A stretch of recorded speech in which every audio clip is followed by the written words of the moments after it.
When the hero of any up-to-date science fiction show has a problem, he usually turns to his trusty computer for an answer.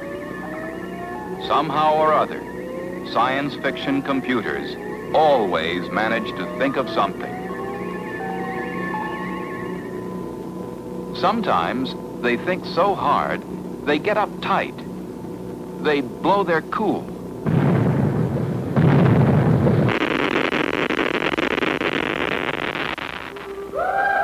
This computerized robot spent the better part of a 1-hour TV show thinking himself into falling in love. With another robot, of course. But how about real-life computers? Do the so-called thinking machines really think?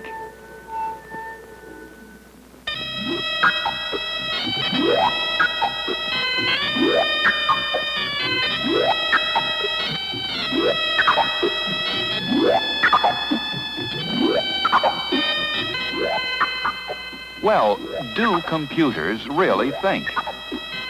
To answer that, we'll have to find out what the word think means. Let's see if our computerized friend can help. My data bank dictionary has many definitions of the verb to think. What's the first one, please? To think, to call to mind, to remember. People can't always recall things the instant they want to, but storing information and recalling it is something electronic computers do remarkably well. In fact, it is this ability that makes their operation automatic. Once programmed, it can refer to its own memory for instructions and data. Of course, memory devices aren't new. They came into existence as soon as man learned he could use substitutes or symbols to represent the things he wanted to remember. The next time he wanted to know how many cows he owned, he could refer to the sack of pebbles instead of rounding up the herd again. Put the pebbles on a frame, and numbers could be stored simply by changing the pebbles' positions. Mechanical memories use all kinds of symbols, such as lines carved in marble, so you won't forget the glory of the past. Or strings on fingers, so you won't forget to pay your light bill. The familiar light switch is much closer in time and spirit to the kind of memory computers actually use. Lamp on, lamp off. Either way, this simple equipment is one bit or binary digit of information. With more lamps, greater quantities of information can be stored. But mechanical switches and lamps are too slow. Modern computers use fast magnetic memory devices, such as tapes or discs, stacked like jukebox records, or tiny cores woven together like Indian beads. Large computers use these and other types of memory devices to achieve tremendous storage capacities.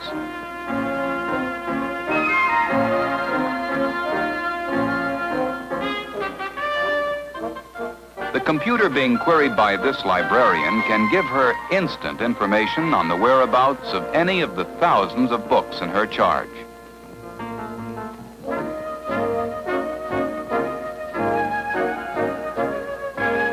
If remembering were the only definition of thinking, we'd have to put computers in the mental giant category. It is not to think, to subject to the process of logical thought. To a tournament.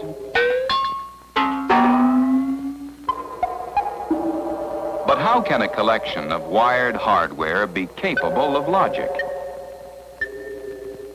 Basically, logic is a predictable series of facts or events, such as closing this switch and this one to ring the bell. In fact, computer people call this a logic AND circuit. The same components can be rewired into a logic OR circuit to ring the bell by closing either this switch or this one. AND, OR, and many other kinds of elementary logic circuits are the basic building blocks that form the complex logic networks we call computers. The computer controlling this electronic telephone switching office makes millions of logical decisions every day, all with the infallible logic it takes to quickly connect the telephone to any of the more than 100 million other telephones in this country. That would be pretty good thinking if logic were the only definition. There is also visualization, to think, to form a mental picture of. All of us are capable of translating symbols into mental images. But computers aren't nearly as imaginative.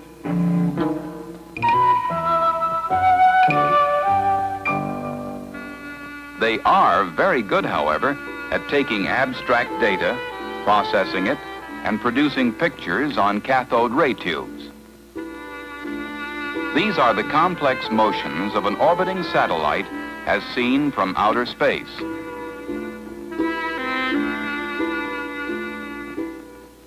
Even more interesting is the computer's ability to simulate designs or systems. This scientist at Bell Telephone Laboratories is designing an electronic circuit by drawing with a light pen on the face of a television screen connected to a computer. He can make changes in the design and simulate its operation without the... Comes to memory, logic, or forming images, we computers are pretty good thinkers. Just a minute. Aren't there any other definitions? Yes, to think, to perceive or recognize. I think that's Mary. When it comes to recognition, computers are still pretty inept. They can be made to see by means of optical or magnetic sensors, such as those used by this bank check reader. But so far, computers are limited to recognizing simple, well-defined patterns, like post office zip code numbers, provided they're typed and properly positioned. But teaching a computer to generalize, to recognize that all these symbols mean the same thing, is more difficult. When it comes to language translation, computers aren't very bright either. Some progress is being made, but the problems are enormous. Essentially, they boil down to one fact. There is no such thing as an absolute one-to-one correspondence between the words of one language and those of another. For example, when out of sight, out of mind was put through one translating computer, it came out as the foreign language equivalent of invisible imbecile. Imagine what mechanical translation would do to slang. It is a frightening thought. May I go on to the next definition? To think, to have feeling or consideration for. Computer programmers have been known to fall in love with their computers, but no computer was ever observed returning the sentiment. In fact, computers are absolutely devoid of feelings, and a good thing, too. They neither play favorites with programmers, nor get angry at their mistakes. Best of all, they never get bored.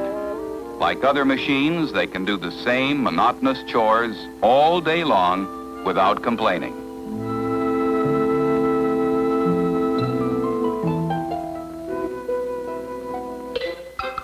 but they can be programmed to simulate human emotion.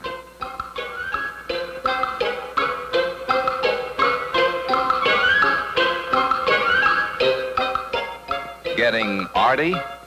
I'll bet your next definition involves creativity. Right. To think. To create or devise. Creativity, a word just as hard to define as thinking, still seems to be a uniquely human capability. It's been used to produce animated pictures as well. One animated film produced by a computer is on the subject of producing animated films on a computer.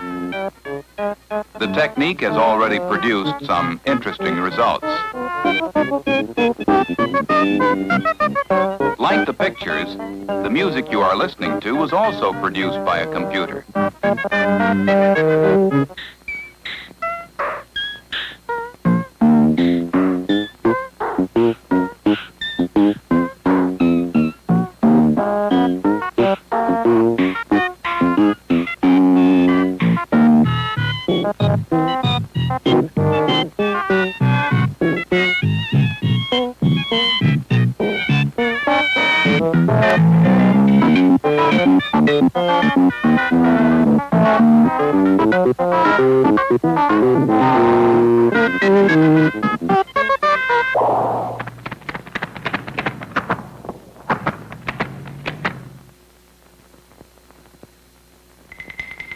The computer, an ingenious collection of electronic hardware, was created by man.